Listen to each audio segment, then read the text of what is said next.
looking at the potty training, he's got a lot of baseline skills, which are fantastic. He's already talking, expressing wants and needs. He may not be like the most talkative, but he's got verbal language, and that's a huge plus. He's potty trained in the sense of like he's halfway there. He got the biggest part, which is, oh, you want something to go in here, right? And believe it or Yes. not, that's the biggest hurdle. The first hurdle and the biggest hurdle of potty training is to explain that we want you to put something in here. And he kind of has that down, even if he doesn't have it for the poop. But he's not like officially potty trained. He still needs reminders. He'll still have accidents.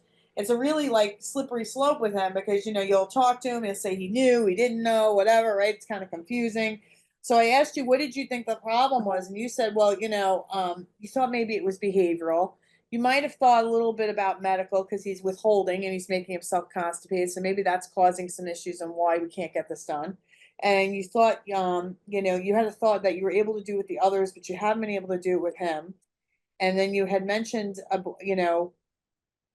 about ABA struggling with this. It felt like a mystery, and that maybe there was a situation where we were feeling like he's not aware of his bodily functions.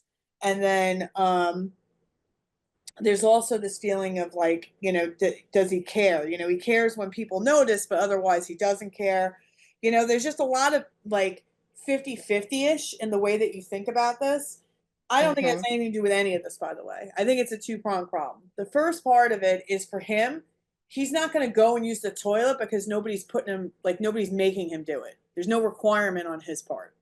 And Yeah. as far as he's concerned, whether it's an actual pull up or a super soft cotton diaper, right? I can Mm-hmm. shit and piss in them. So I'm just going to keep doing that. I don't see the value in changing my ways.